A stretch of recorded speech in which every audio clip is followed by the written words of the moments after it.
चैतन्य प्रभु नित्यानंद श्री अद्वैत गदाधर श्रीवासादि गौर भक्त वृंदा।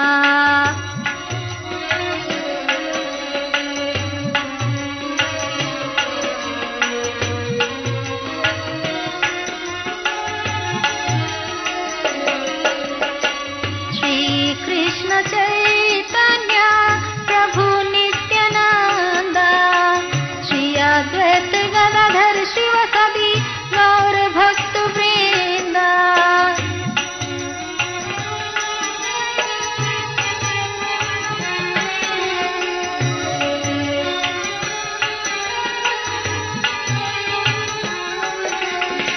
हरे कृष्ण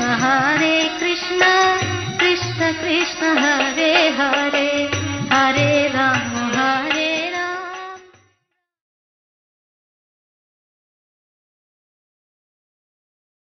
प्रसादाद भगवत प्रसाद यस्या प्रसादान्य कुतोपि ध्येयं स्तुवं स्तस्य यशस्त्रिसन्धं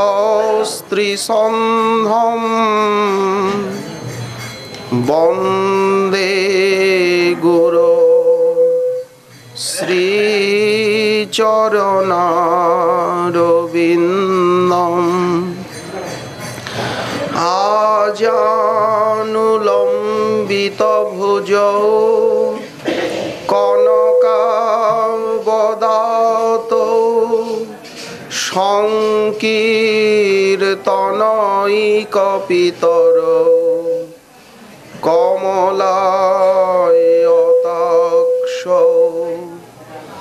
विश्वम्भरो द्विजवरो जुगधर्मपालो वन्दे जगत्प्रियकरो करुणावतारो नमस्त्रिकालसत्ताय जगन्नाथसुताय च सभृताय सपुत्राय सकलत्राय ते नमः। बर्हापीराभिरामं मृगमदतिलकं कुण्डलाक्रान्तगण्डं कञ्जाक्षं कम्बुकण्ठं स्मितशोभगमुखं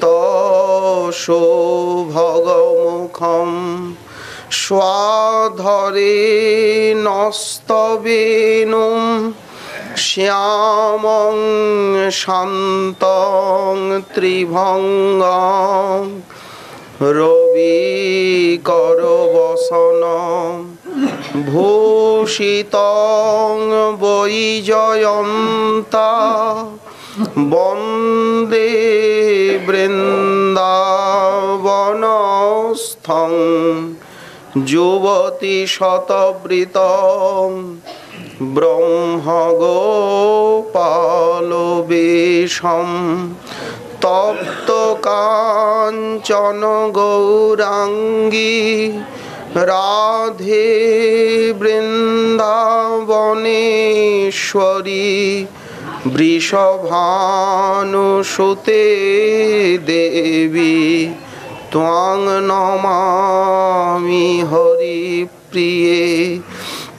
मूकं करोति वाचालं पंगुं लंघयते गिरिं यत्कृपातमहं वन्दे परमानन्दमाधवं।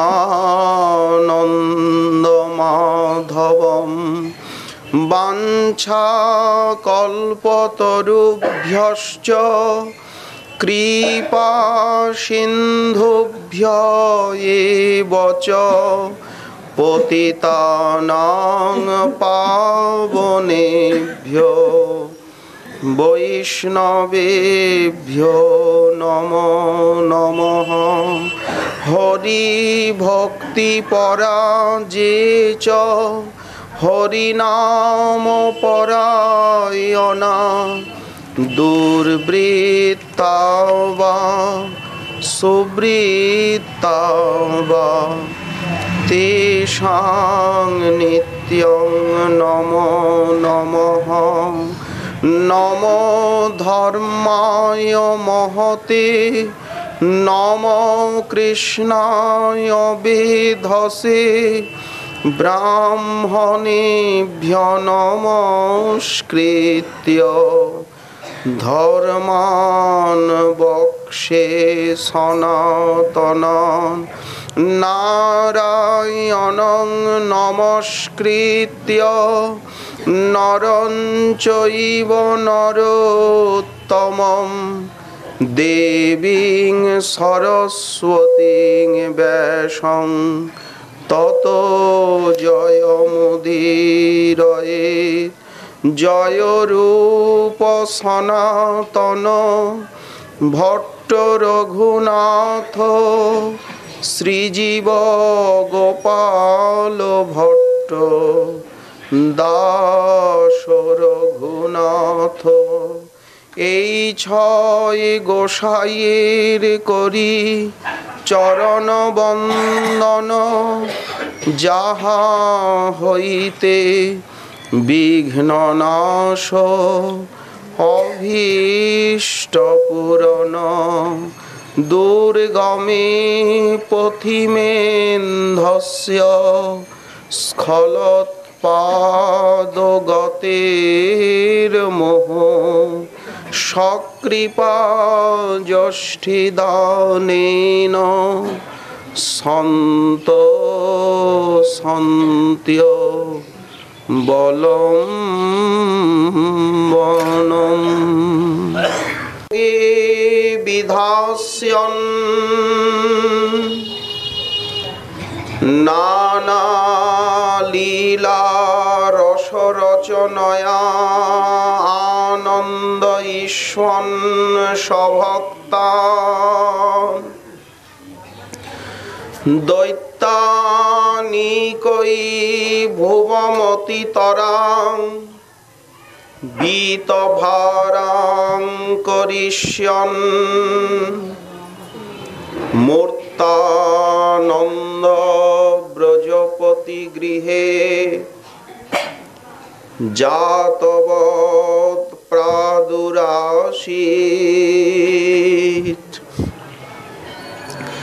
কলিযুগ পাবনাবতার প্রেম পুরুষোত্তম শ্রী শ্রী গৌরাঙ্গ মহাপ্রভুর পরম অন্তরঙ্গ প্রিয় পার্ষদবর্য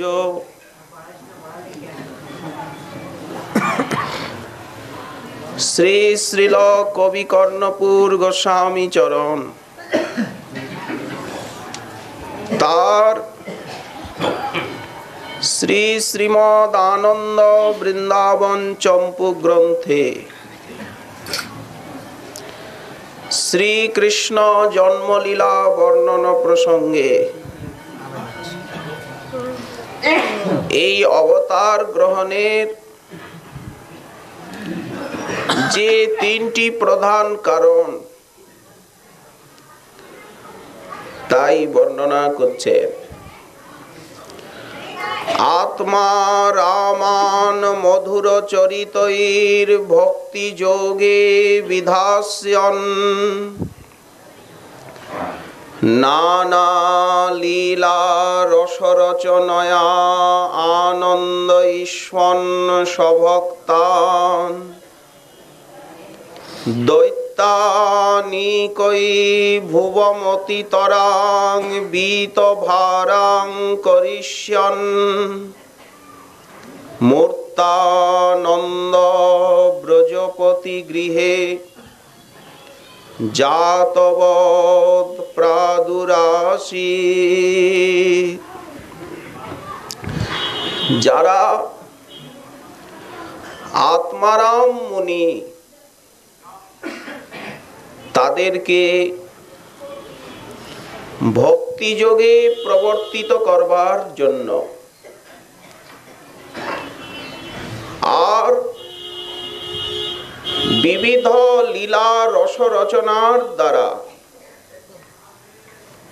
নিজ ভক্তগণকে আনন্দিত করতে এবং দৈত্য ভারাক্রান্ত যে পৃথিবী, তার ভার অপনোদনের নিমিত্ত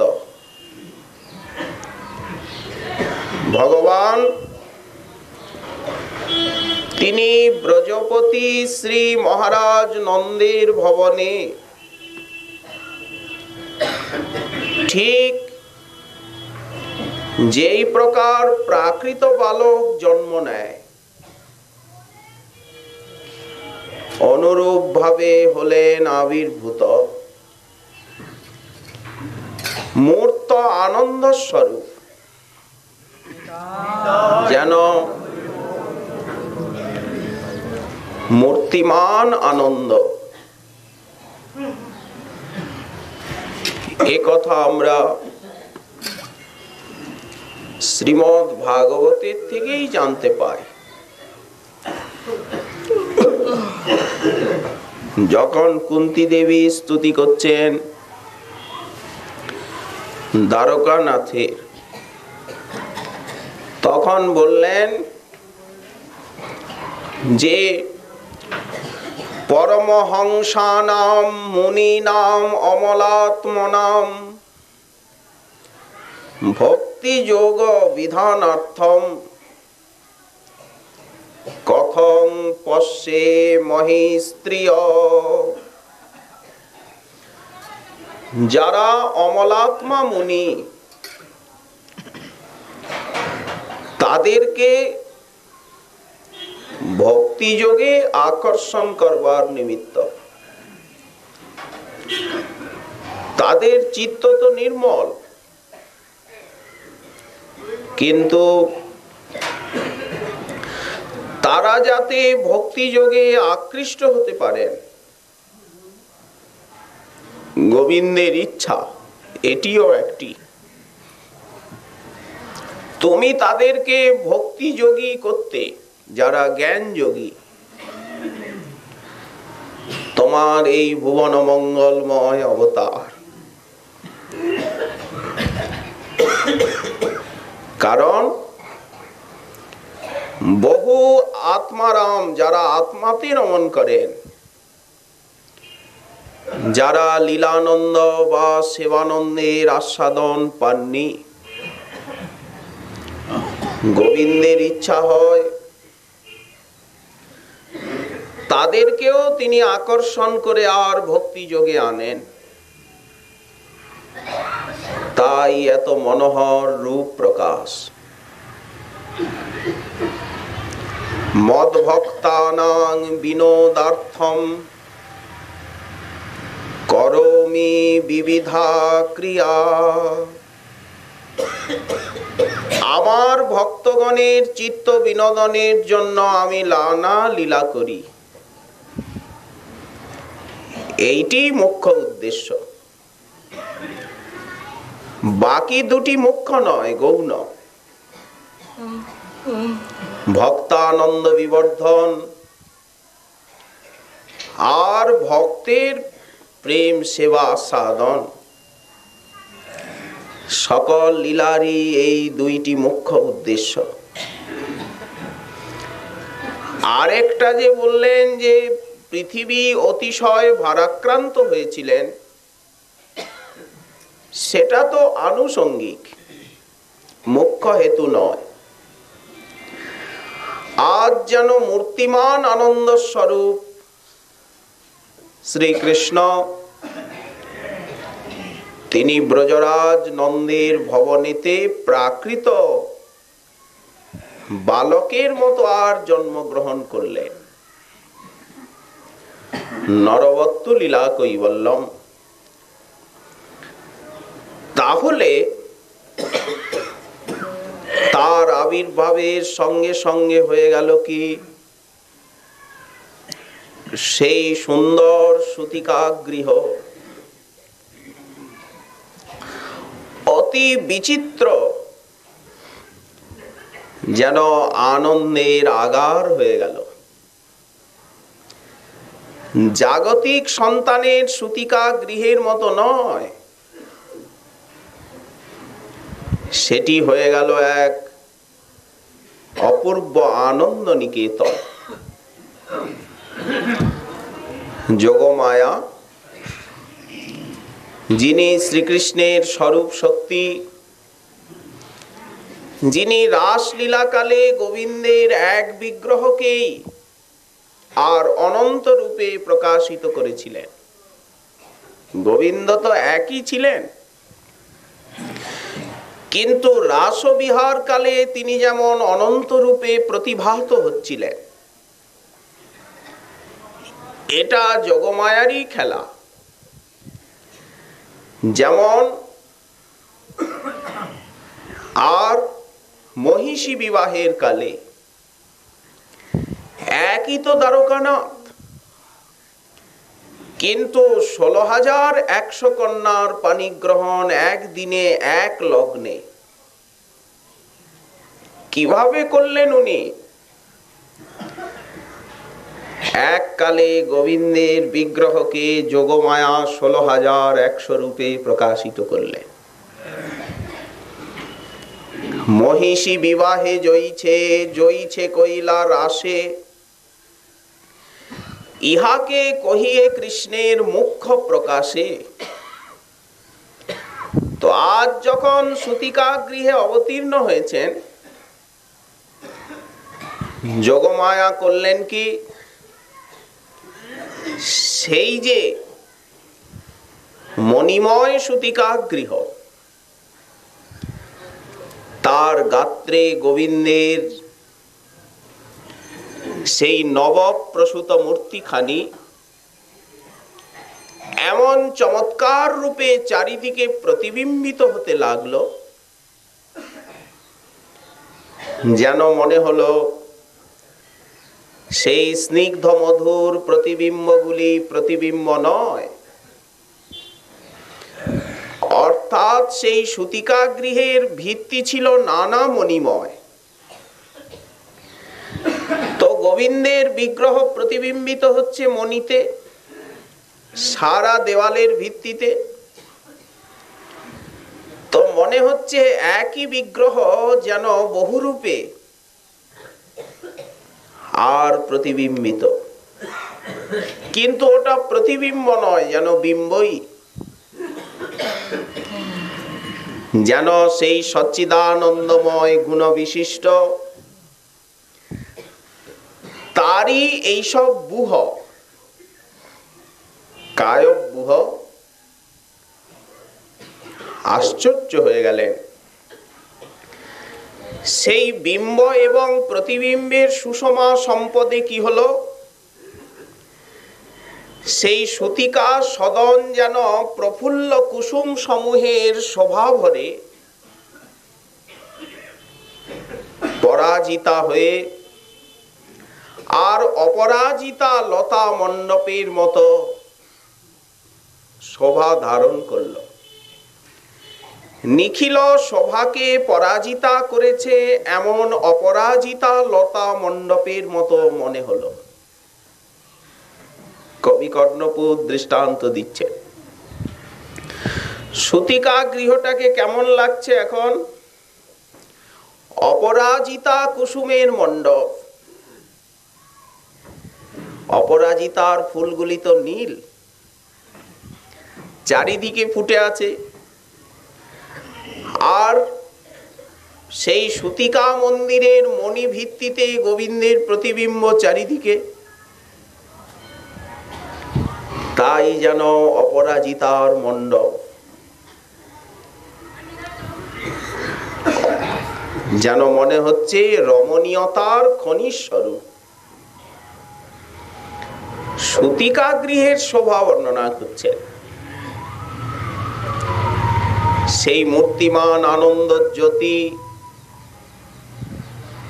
যশোদার কোলে কেমন শোভা পাচ্ছেন। মা তো এখনো জাগ্রত হননি, উনি তো নিদ্রায় আচ্ছন্না। এ নিদ্রা প্রাকৃত নিদ্রা নয়, রসালস।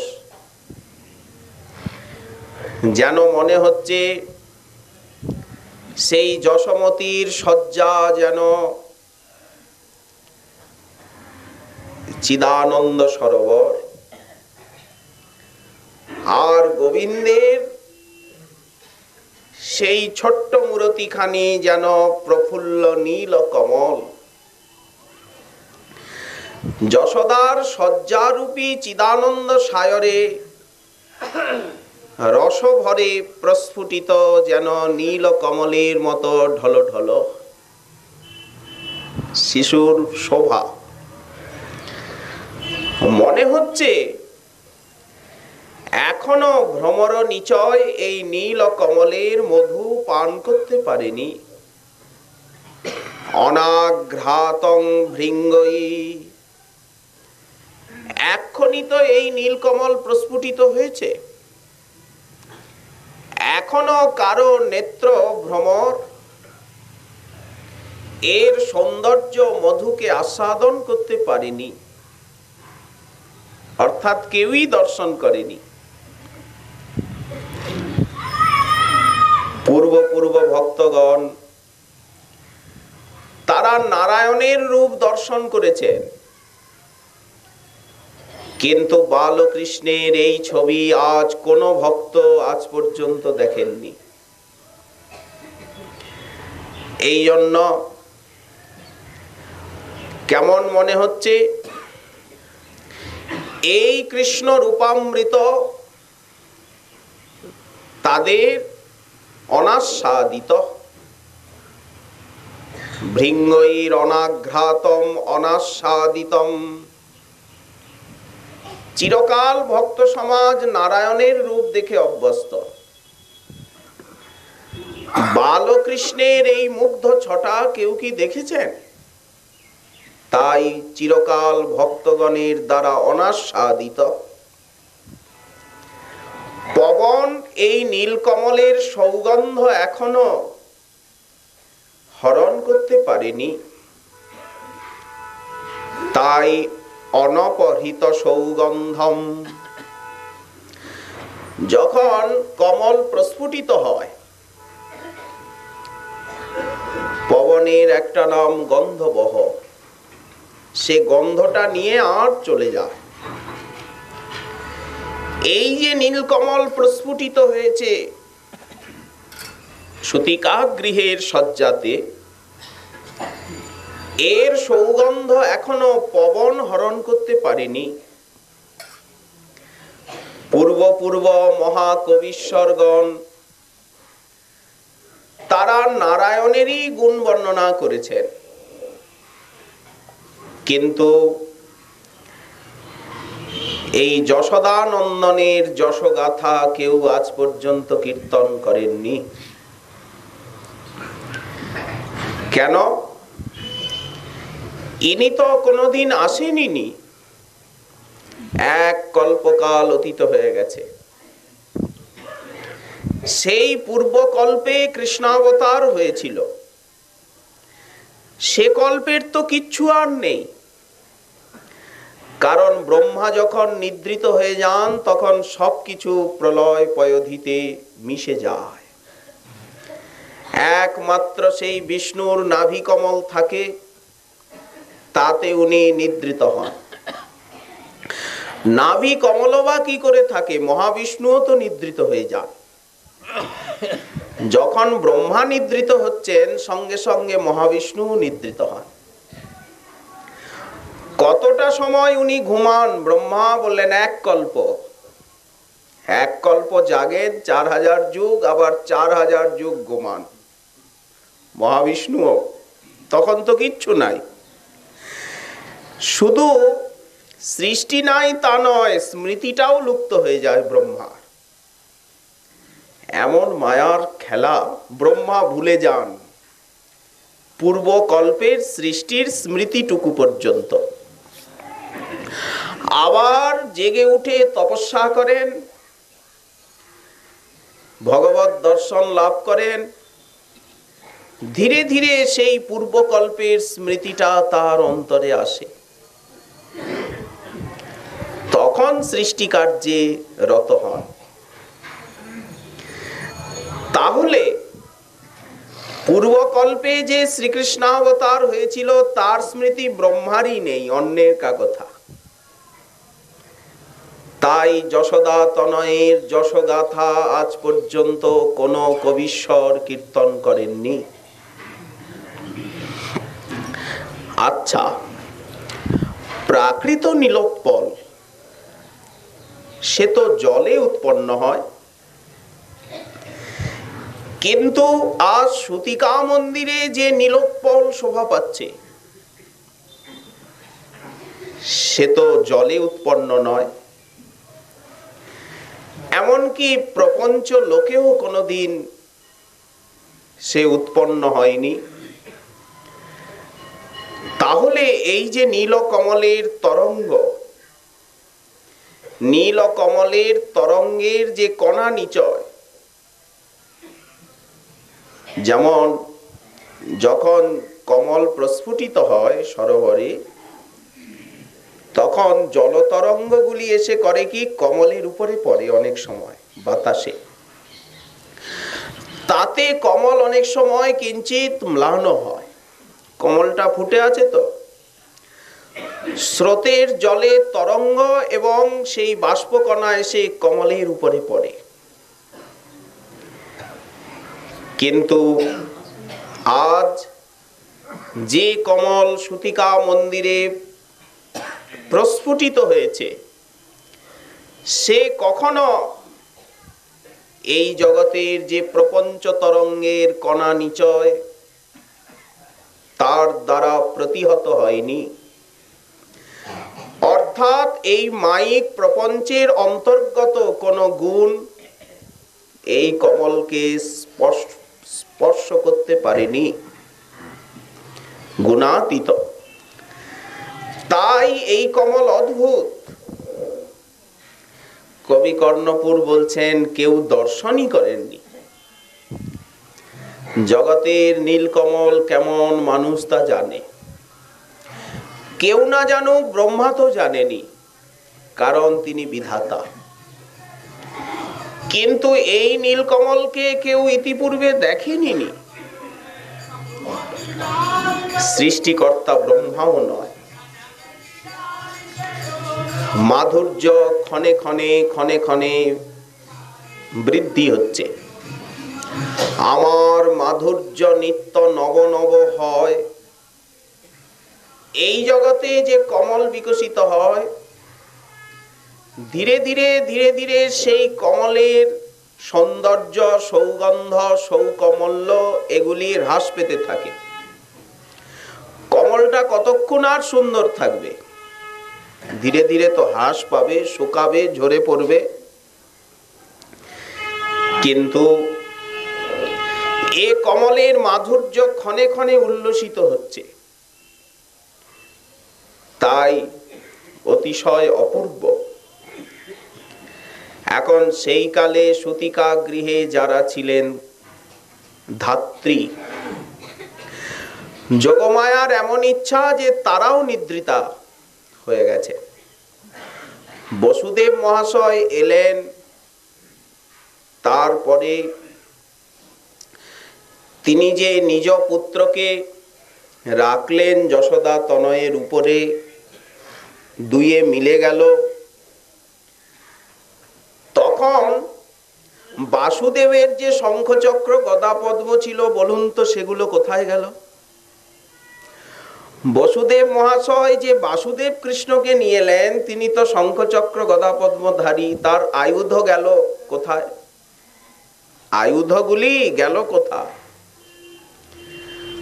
বললেন নন্দনন্দনের চরণে এসে আশ্রয় নিল। এই জন্য চরণে শঙ্খ চক্র গদা পদ্ম। ব্রজলীলায় ওগুলি চরণে, ওর কোনো কাজ নাই। আচ্ছা, বেনু, বনমালা, কৌস্তুভ এরাও তো পার্শ্বদ। তাহলে যখন শ্রীকৃষ্ণ আবির্ভূত হলেন এরাও আবির্ভূত হয়েছেন, কিন্তু অলক্ষ্যে রইলেন এরা। সেবার সময়ের অপেক্ষা করছে বেনু, বনমালা, কৌস্তুভ। কেমন মধুর লীলা! বাসুদেবের হাতে তো চিরদিনই পাঞ্চজন্য আছে, এ কি নূতন কথা? কিন্তু একটা লীলার মধ্যে দিয়ে পাঞ্চজন্য প্রাপ্ত হলেন কৃষ্ণ। যখন গুরুপুত্রকে আনতে গেলেন, তুমি গ্রাস করেছ তোমার তরঙ্গের দ্বারা, দাও। সমুদ্র বললেন, ঠাকুর আমি তো আপনার গুরুপুত্রকে অপহরণ করিনি। হয়তো এমন হতে পারে আমার উদরে পঞ্চজন বলে এক অসুর নিবাস করে, মায়াবী। গোবিন্দ গেলেন সেই সমুদ্রের ভিতরে, পঞ্চজনের সঙ্গে যুদ্ধ হলো, পেলেন না কিছু, তাকে নিধন করেও। তার শরীরের সে শঙ্খের আকৃতি, তাই শঙ্খাসুর। ওইটাই তো পাঞ্চজন্য শঙ্খ। গোবিন্দের হাতে এলো একটা লীলার মধ্যে দিয়ে। তেমনি বেনু, বনমালা, কৌস্তুভ একে একে সেই সময় সকলে নিদ্রিতা, ধাত্রীগণ পর্যন্ত। এমনকি জননী যশোদা নিদ্রাভিভূতা হয়েছেন, গাঢ় নিদ্রা, মাও বুঝতে পারেননি কিছু। হঠাৎ প্রভাত হতে চলেছে, বালক রূপী শ্রীহরি সদ্যজাত শিশুর মতো আর সরস রোদন করতে প্রারম্ভ করলেন। যশোদা নন্দন সুতিকা গৃহের নীরবতাকে খণ্ডন করে আর মধুর ক্রন্দন করছে। ঠিক নর শিশুর মতো আর অপূর্ব ক্রন্দন। কেমন মনে হলো সেই ক্রন্দন? বললেন, সৃষ্টির প্রারম্ভে যেমন ভগবান কি করেন না, ওঙ্কারকে প্রকট করেন। ওঙ্কারের থেকেই তো সৃষ্টি, প্রণব। শিশুর সেই ক্রন্দন ধ্বনির সঙ্গে কার তুলনা দেওয়া যেতে পারে? বললেন, ঠিক সৃষ্টির প্রারম্ভে নারায়ণের কণ্ঠ থেকে যখন ওঙ্কার বেরোয়, তার যেমন মাধুর্য। ব্রহ্মার কণ্ঠের থেকেও সর্বপ্রথম বেরিয়েছিল প্রণব এবং অথ, এই দুইটি। এই জন্য এরা মাঙ্গলিক শব্দ। শ্রীকৃষ্ণের সেই মধুর অস্ফুট রোদনধ্বনি শ্রবণ করে যারা সুতিকা গৃহের পরিচারিকা, তারা জাগ্রত হলেন, তারা প্রথম দর্শন করছে। ভুবন মোহন শিশুর রূপমাধুরী সন্দর্শনে তারা নির্নিমেষ নয়না হয়ে গেলেন। বিস্ময় বিস্ফারিত নয়নে, যা কোনোদিন কেউ দেখেনি, সেটি যদি কেউ দেখে তখন তার নেত্রগুলি বিস্ময়ে বিস্ফারিত হয়ে যায় না? তারা অনিমেক নেত্রে আর শিশুর রূপমাধুরী দর্শন করছে। এই মাত্র শিশু প্রসূত হয়েছে, তাই না? তো জাগতিক সন্তান যখন মাতৃগর্ভের থেকে নিঃসৃত হয়, তখন যেমন তাকে ধোয়াতে হয়, মোছাতে হয়, পরিষ্কার করতে হয়, ক্লেদ লেগে থাকে অঙ্গে, রুধির আদি, এই শিশু কি তেমন? তারা দেখছেন যে এর তো কোনো অভ্যঙ্গ ক্রিয়া সম্পন্ন হয়নি, কেউ তো শিশুকে মোছায়নি, ধোয়ায়নি, কিছুই করেনি, কিন্তু তথাপি যেন মনে হচ্ছে এই শিশু নিরুপম স্নেহরসে অভিষিক্তা, অদ্ভুত স্নেহরসে এই শিশু যেন সিক্তা। আচ্ছা, স্বভাবত এই স্নেহময় সুরভি সুগন্ধ অঙ্গের থেকে বেরোচ্ছে, এইটাই যেন স্বাভাবিকভাবে অভ্যঙ্গ হয়ে গেছে। বাৎসল্য রসের যে পরিণাম বিশেষ নিরুপাধিক স্নেহ, সেই স্নেহেতে শিশুর অভ্যঙ্গ যেন শতই সম্পাদিত হয়েছে। একে ধোয়া মোছা করতে হয়নি, ইনি বাৎসল্য রসেই যেন অভিষিক্ত। আবার এই জগতের শিশু যখন জন্ম নেয়, অঙ্গে তার একটা দুর্গন্ধ থাকা স্বাভাবিক। এই জন্য কুমকুম, কস্তুরী ইত্যাদির উদ্বর্তন করা হয়। কিন্তু এর দেহের স্বাভাবিক স্বতঃসিদ্ধ যে সৌরভ, সেই সৌরভই যেন উদ্বর্তনের কাজ করছে। এই অঙ্গকে কিছু দিয়ে সুরভিত করতে হয় না। আচ্ছা, জলাদির দ্বারা স্নান ক্রিয়া বললেন তারও প্রয়োজন নেই। এই শিশুর আপাদ মস্তক যেন অনির্বচনীয় এক মাধুর্য রসে অভিষিক্ত। লাবণ্যামৃত, কারুণ্যামৃত, তারুণ্যামৃতে এর দেহ স্বাভাবিক সিক্ত। একে আবার কি স্নান করানো হবে? উদ্ভাসিত সর্বকাল। এই জগতের কোন নরশিশু সর্বকাল উদ্ভাসিত রূপ প্রাপ্ত হয় না, কিন্তু এর রূপ সর্বকাল যেন উদ্ভাসিত। মার্জন করেনি কেউ অঙ্গ, তথাপি মনে হচ্ছে যেন নীলমণি দর্পণের মতো। শিশুর অঙ্গ কেমন বললেন? ঠিক নীলমণির আয়নার মতো চকচক চকচক করছে। গোবিন্দের অঙ্গে প্রতিবিম্ব পড়ে। ইতিপূর্বে বলা হলো না যে ঠিক অপরাজিতা সকলের শোভাকে পরাজিতা করেছে, এমন অপরাজিতা মণ্ডপের মতো সুতিকা গৃহ হয়ে গেছে। চারিদিকে নীল ছটা। শিশু তো আছে শয্যায়, কিন্তু ওই যে দেওয়ালে সব মণি ফলক আছে, মণি ফলকে ফলকে শিশুর প্রতিবিম্ব, সারা ঘরটা নীল হয়ে গেছে। একে বলে আভিরূপ। নিকটের সমস্ত বস্তুকে নিজের বর্ণ প্রাপ্ত করা। যেমন রাধারানী যখন বনে প্রবেশ করেন, সারা বনটা সোনালী হয়ে যায়, সবকিছু সোনা। এমনকি গোবিন্দ সোনালী হয়ে যায়। একে বলা হয় আভিরূপ।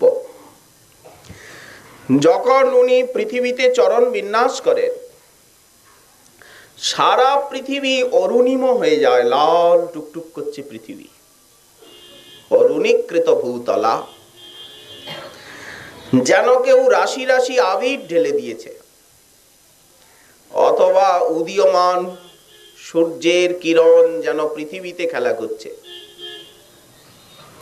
তেমনি গোবিন্দের। তো কেমন লাগছে বললেন? স্নান করানো হয়নি, তথাপি দর্পণের মতো স্বচ্ছতা প্রকাশ করছে অঙ্গ। মনে হচ্ছে কি এর অঙ্গকে কে মার্জন করবে? লাবণ্যের দ্বারা স্বয়ং মার্জিত। কাকে বলে লাবণ্য? যেমন মুক্তার থেকে একটা ঢলঢল কান্তি বেরোয়, একটা মুক্তা, তার থেকে একটা ছটা বেরোচ্ছে না? এই রকম অঙ্গের থেকে যদি কারো ছটা বেরোয় তাকে লাবণ্য বলা হয়। জগতে লাবণ্য নেই। কারো শরীরের থেকে এই মুক্তার মতো ঢলঢল ছটা বেরোয় না। যদি স্বর্গে থাকে, থাকতে পারে, নারায়ণাদি স্বরূপে হয়তো আছে, লাবণ্য থাকবে ভগবৎ স্বরূপে। কিন্তু গোবিন্দ হচ্ছেন লাবণ্য সারম, লাবণ্যের সার। কেমন লাবণ্য? ঢল ঢল কাঁচা অঙ্গের লাবণী, যেন অবনী গড়িয়া যায়। এত লাবণ্য যেন পৃথিবীতে গড়ে চলে যাচ্ছে। তাই লাবণ্যের দ্বারা পরিমার্জিত। আচ্ছা, কুমকুম এবং চন্দনাদি অনুলেপন অঙ্গে যদি ঠিকভাবে সুশৃঙ্খল ভাবে লাগানো যায় তবে শোভা হয়, নাকি খানিকটা কুমকুম মুখে মাখিয়ে দিলাম শোভা হয়ে গেল? ভূতের মতো লাগবে, হনুমানের মতো। খানিকটা চন্দন লাগিয়ে দিলাম শোভা হবে? হবে না। সুশৃঙ্খল ভাবে অঙ্গে লাগাতে হয়, তবে দেখতে ভালো লাগে, যতটুক প্রয়োজন। কিন্তু এই শিশুর শরীরে মনে হচ্ছে যেন স্বয়ং সৌন্দর্যই নিজেকে সুন্দর বানাতে আর অনুলেপনের মতো শোভা পাচ্ছে। একে অনুলেপন আদির দ্বারা সুন্দর করতে হবে না, স্বয়ং সৌন্দর্য যেন নিজেকে সার্থক করতে অনুলেপন আদির মতো শোভা পাচ্ছে। ভূষণ ভূষণাঙ্গম, ভূষণের ভূষণ অঙ্গ। এই জগতের ভূষণ অঙ্গকে ভূষিত করে, তাই না? গলাটা একটা চিক পড়লে কেমন লাগে? গলাটা সুন্দরী তো লাগে। কিন্তু গোবিন্দের কণ্ঠে হাতটা দিলে মনে হয় যেন কণ্ঠের শোভাটা খানিকটা ঢেকে গেল, এত সুন্দর কণ্ঠ। হস্তে বলয় পড়লে ভালো লাগে হাতখানা, কিন্তু গোবিন্দের হস্তে বলয় পড়লে মনে হয় পড়ালে যেন স্বাভাবিক হাতের শোভাটা ঢেকে গেল, না থাকলেই ভালো হতো। নিরাবরণ এবং নিরাভরণ অঙ্গেরই যেন যথেষ্ট মাধুর্য, একেই বলে সৌন্দর্য। যে স্বাভাবিক সুন্দর তাকে আর মাসতে ঘষতে হয় না, সাজতে হয় না। আর যার সৌন্দর্য নাই, হাজার মাজেন হাজার ঘষেন, ওটা স্বাভাবিক প্রকৃতির দান। তাই কুণ্ডলাদি অলঙ্কারের দ্বারা অঙ্গের শোভা সম্পাদন হয়, একথা সত্য, সবাই জানে।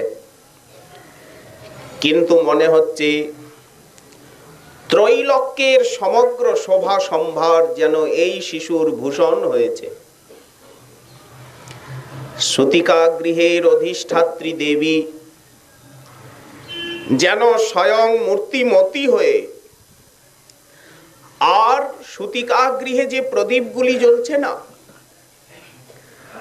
রাত্রিবেলা প্রদীপ জ্বালানো হয়েছিল না, চারিদিকে প্রদীপ জ্বলছে। মনে হচ্ছে যে সূতিকা গৃহের অধিষ্ঠাত্রী দেবী যেন এই দীপকলিকা হস্তে নিয়ে আর এই শিশুকে পূজা করছে। প্রদীপগুলো শোভা পাচ্ছে, মনে হচ্ছে সূতিকা গৃহের অধিষ্ঠাত্রী দেবী হাতে যেন চম্পক কলিকা নিয়ে, দীপটা শোভা পাচ্ছে চাপা ফুলের কড়ির মতো, যেন শিশুর পূজার জন্য উপস্থিত। কেমন না অদ্ভুত শিশুর সেই ক্ষুদ্র অঙ্গ প্রত্যঙ্গগুলো যেন কোমল কিশলয়ের প্রভাপুঞ্জ। যখন বৃক্ষে বা লতায় কোমল কিশলয় গজায়, সেগুলি লাল, তার একটা প্রভা থাকে। ঠিক ক্ষুদ্র ক্ষুদ্র এর অঙ্গ প্রত্যঙ্গগুলো যেন কোমল কিশলয়ের প্রভাপুঞ্জের মতো শোভা পাচ্ছে। আর সুতিকা ভবনের যে প্রদীপগুলো না, সেই প্রদীপগুলো শিশুর অঙ্গচ্ছটায় মনে হচ্ছে যেন নীল কমলের কলিকার মতো। চারিদিকে প্রদীপ জ্বলছিল তো, সেই প্রদীপে শিশুর নীল বর্ণ প্রতিবিম্বিত হয়েছে। প্রদীপগুলিকে মনে হচ্ছে যেন নীল পদ্মের কলি। এটা আভিরূপ। মরি মরি এই সদ্যজাত শিশু যেন নীলকান্ত মণির অঙ্কুর। কবি কর্ণপুর বর্ণনা দিচ্ছেন, আহা মরি মরি, কেমন লাগছে, যেন মনে হচ্ছে নীলকান্ত মণির অঙ্কুর। অথবা মৃদুতায় যেন তমাল তরুর পল্লব। নীলকান্ত মণি তো কোমল হয় না, মণি তো শক্ত হয়, কঠিন। কোমলতার সঙ্গে কার তুলনা হবে? বললেন ঠিক তমাল তরুর যেন পল্লবের মতো। কেমন স্নিগ্ধ শিশুর অঙ্গ? বললেন ঠিক বর্ষণ উন্মুখ নব জলধরের নবাঙ্কুর। এইগুলি কি কোনো তুলনা? গোবিন্দের অঙ্গটা কেমন কোমল? বললেন তমালের নবপল্লবের মতো। গোবিন্দের অঙ্গ কেমন স্নিগ্ধ? বললেন বর্ষণ উন্মুখ নবমেঘের কান্তির মতো। এগুলি কি কোনো তুলনা? কিন্তু সাহিত্যে এছাড়া আর কোনো ভাষা নাই। নীল কমল কি গোবিন্দের অঙ্গের কোনো তুলনা? কিন্তু সাহিত্য আর কি দিয়ে বর্ণন করবেন? ভাষা জগতে তো আর ভাষাও নাই। কেমন লাগছে? সৌগন্ধে অঙ্গের থেকে এত সুবাস নির্গত হচ্ছে যেন মনে হচ্ছে ত্রৈলোক্য লক্ষ্মীর ললাটের কস্তুরী তিলক। ত্রৈলোক্যের যদি লক্ষ্মী থাকেন, শোভা সুন্দরী, তার ললাটের কস্তুরী তিলকের মতো যেন এই শিশুর অঙ্গগন্ধ। কি কোনো তুলনা হলো? কিন্তু নিরুপায়, সাহিত্যে আর ভাষা নাই। চিক্কণতায় এই শিশু কেমন? শক্তিমত্তায় সকলকে আকর্ষণ করতে এবং চিক্কণতায়। বললেন ঠিক সৌভাগ্য সম্পদের সিদ্ধাঞ্জন। একরকম অঞ্জন আছে যে অঞ্জনকে বলা হয় সিদ্ধাঞ্জন, মন্ত্রের দ্বারা সিদ্ধ। সেই অঞ্জন ধারণ করলে যে তাকে দেখবে সেই বশীভূত হয়ে যাবে।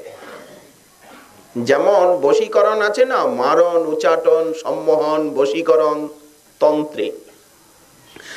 মন্ত্রপুত করে তার সেই সিন্দুরি হোক আর কুমকুমি হোক, চন্দনী হোক, সেটা যে ধারণ করবে তাকে যে দেখবে সে বশীভূত হয়ে যাবে। এই তো সর্বজনকে আকর্ষণ করতে গোবিন্দের অঙ্গ কেমন? বললেন সিদ্ধাঞ্জনের মতো। আর অঞ্জন যেমন চিক্কণ হয়। পদকর্তা গোবিন্দ দাস তিনি গোবিন্দের অঙ্গের বর্ণনা দিচ্ছেন কিরকম? নীল রতন দলিতাঞ্জন চিক্কণ। অঞ্জনটাকে কেউ যদি ডলে, তাহলে তার থেকে যে একটা চাকচিক্য বা ছটা বেরোয়। গোবিন্দের অঙ্গে সেই প্রকার ছটা। এই শিশু যেন নিখিল অরিষ্টকে জয় করে, অশুভকে বিনাশ করে, স্বয়ং বালক হয়েও আর নব অলোকেতে শোভা পাচ্ছে। অরিষ্ট শব্দের একটা অর্থ হচ্ছে সূতিকাগৃহ, আর অরিষ্ট শব্দের একটা অর্থ হচ্ছে বিপদ, আপদ। সাধারণত শিশু যখন জন্ম নেয় তখন তাদের উপরে নানা গ্রহ, অসুর, রাক্ষসী এদের দৃষ্টি পড়ে, তো রক্ষাবন্ধন করতে হয় শিশুকে, কারো যাতে কুদৃষ্টি না পড়ে। এই তো এখানে অঞ্জনের ফোঁটা লাগিয়ে দেওয়া হয়, রক্ষাবন্ধন করা হয়। মা মস্তকে থুতু দেন, রক্ষাবন্ধন করেন। তো এই শিশু সারা সূতিকাগৃহকে শুভান্বিত করে, নিখিল অরিষ্টকে জয় করে, বালক রূপে বালক কিন্তু নবালোকে সুশোভিত।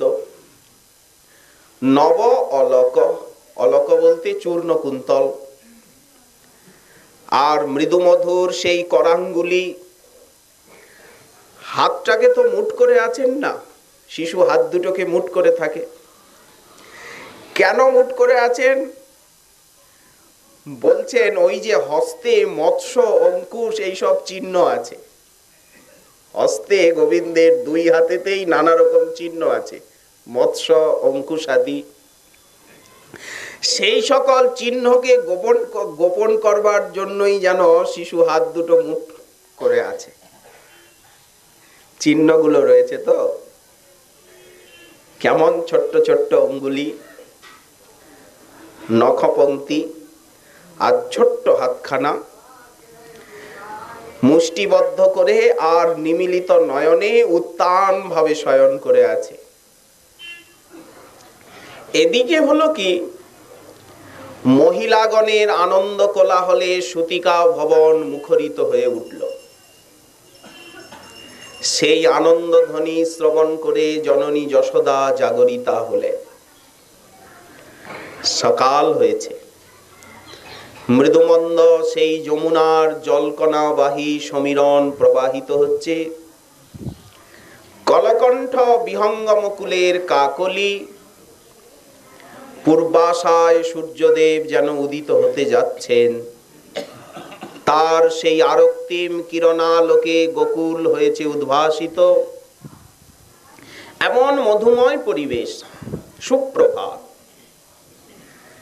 নিশি শেষে জাগি ব্রজেশ্বরী, যশোমতী তাদের আনন্দ ধ্বনিতে জাগলেন। পুত্র জন্মেছে। দাসী ধাত্রী তারা বললেন, মহারানীজু পুত্র জন্মেছে, তেরি লাল ভ্যায়ো, মহারানীজু তেরি লাল ভ্যায়ো হ্যায়। মা শুনলেন, কিন্তু নবপ্রসূতি তো ক্লান্তি আছে। তনুলতাকে আনত করেছেন। আচ্ছা, মা যদি শুয়ে থাকেন, সেই শায়িত অবস্থায় সন্তানকে কিভাবে মা দেখবেন? তনুলতাকে করেছেন আনত, অবনত। সেই সময় মা দেখছেন কি, শিশুর স্বচ্ছ সেই মুকুরে শিশুর অঙ্গ কেমন যেন স্বচ্ছ নীল দর্পণের মতো। সেই দর্পণে মার তনুখানি প্রতিবিম্বিত হয়েছে। দাসীগণ শিশুকে তো মায়ের কোলের কাছে দিয়েছে। মা তনুলতাকে বক্র করে আর শিশুকে দেখতে যাবেন। সেই সময় নীলমণি দর্পণের মতো শিশুর অঙ্গে মায়ের শরীরের প্রতিবিম্ব পড়েছে। মায়ের দৃষ্টি প্রথম সেই প্রতিবিম্বের দিকে গেল। মা কি দেখছেন? শিশুর অঙ্গে নিজেকেই দেখছেন। যেমন আয়নাতে তাকালে প্রথম নিজেকেই দেখা যায়। মা মনে মনে ভাবছেন, আমার প্রসব সময়ে ঠিক মনে হচ্ছে কোনো বালক হারিণী যোগিনী মূর্তিমান হয়ে সতিকা গৃহে প্রবেশ করেছে। মা নিজের বিম্বটাকে দেখে মনে মনে ভাবছেন, এই বুঝি কোনো যোগিনী শিশুকে অনিষ্ট করতে এসেছে। তাই তো দেখছি। এই ভেবে আর মা ভয়ে বিহ্বলা হয়ে পড়লেন। কবি কর্ণপুর এ কথার দ্বারা জানাচ্ছেন যে যশোদানন্দনের অঙ্গ কেমন দর্পণের মতো উজ্জ্বল, যে মা নিজের ছবিটা দেখে আর ভাবছেন কোনো যোগিনী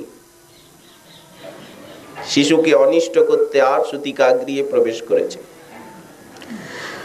ভয়ে বিহ্বলা হয়ে আর মা বলছেন, সরে যা, সরে যা, ওরে সরে যা, সরে যা যোগিনী।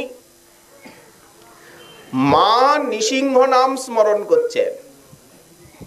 তাহলে জানা যাচ্ছে যে নৃসিংহদেবের স্মরণ চিরকালই আছে। ইতো নৃসিংহ পরত নৃসিংহ, যত যত যামি তত নৃসিংহ, বহির নৃসিংহ হৃদয়ে নৃসিংহ, নৃসিংহ শরণ মাদিং প্রপদ্যে। মা নৃসিংহ নাম উচ্চারণ করছে। এইবার ভয়টা গেল। হলো কি, মা জোরে একটা নিঃশ্বাস ফেললেন। আপনি আয়নায় মুখখানা দেখছেন তো আপন মনে, তো যদি জোরে একটা নিঃশ্বাস ফেলেন তখন আয়নাটা কি হয়ে যাবে বলুন তো? আয়নার উপরে জোরে যদি নিঃশ্বাস পড়ে তো আয়নাটা কি হবে? ঢেকে যাবে না বাষ্পকণা? তো মা যখন ওই ভয় বিহ্বলা হয়ে গোপালের অঙ্গের কাছেই একটা দীর্ঘ নিঃশ্বাস ফেললেন, সঙ্গে সঙ্গে গোপালের অঙ্গ ঢেকে গেল নিঃশ্বাসে। তখন মা দেখছেন, আহা, অপূর্ব সেই নীলমণি বিনিন্দিত অঙ্গ কান্তি। নিঃসীম হর্ষাবেশ এলো মায়ের। চাঁদ মুখখানা দেখতে দেখতে কি হলো, পুত্রের অনুপম সেই মুখচ্ছটা সন্দর্শন করে অনর্গল স্নেহাশ্রু বিন্দু বিগলিত হচ্ছে। অনর্গল স্নেহাশ্রু বিন্দু। আমরা জানি দুঃখে চোখে জল আসে, এটা আমাদের অনুভব আছে, কিন্তু আনন্দে যে এই প্রকার অশ্রু পড়ে তা কে জানে। মনে হচ্ছিল কেমন পুত্র স্নেহাতি সজ্জে জননী যশোমতী যেন মুক্তামালা অর্পণ করছেন গোবিন্দকে। ওই যে টপ টপ টপ টপ করে মায়ের আনন্দাশ্রু পড়ছে, অশ্রুগুলো যেন মুক্তামালা। টপ টপ টপ টপ করে যদি অনর্গল অশ্রু পড়তে থাকে মুক্তামালার মতো দেখায়। যেন তিনি স্নেহাতি সজ্জে সেই অমল ধবল মুক্তামালা তিনি প্রদান করছেন উপঢৌকন রূপে। তারপর এক দৃষ্টে তাকিয়ে আছেন শিশুর দিকে। সামাঙ্গের ছবি যেন উত্তর উত্তর বর্ধিত হচ্ছে। যেমন মনে হচ্ছে সৌন্দর্যে এবং সৌরভ্যে আমার ক্রোড়দেশে যেন কস্তুরী পঙ্ক শোভা পাচ্ছে। মা কেমন দেখছেন? সৌগন্ধে এবং সৌরভ্যে যেন কস্তুরী পঙ্ক। শয্যার উপরে কেউ কি খানিকটা কস্তুরীকে পঙ্ক করে আর রেখে দিয়েছে? এ কি কস্তুরী পঙ্ক? অথবা মনে হচ্ছে যে লাবণ্য মহাসিন্ধুর থেকে উদ্ভূত নীলিম নবনীত পিণ্ড। যদি কোনো লাবণ্যের মহাসিন্ধু থাকে তাকে মন্থন করে যদি নবনীত উত্থিত হয়, সেই নবনীত আবার যদি নীলবর্ণের হয়, তাহলে কি অদ্ভুত নবনীত পিণ্ড? অথবা মনে হচ্ছে যেন শ্যামলীকৃত দুগ্ধ ফেন খণ্ড, অথবা শ্যামল বর্ণের কি দুগ্ধের ফেন শয্যায় রাখা আছে। মা বিতর্ক করছেন দেখে দেখে। কবি কর্ণপুর করে চলেছেন মধুর বর্ণনা। শ্রী শ্রী রাধা গোপীনাথ জিউর কৃপা হলে আগামীকাল আবার রইল আস্বাদনের আকাঙ্ক্ষা। আজকে আমাদের ভাগবতী কথা এইখানেই দেওয়া হলো বিশ্রাম।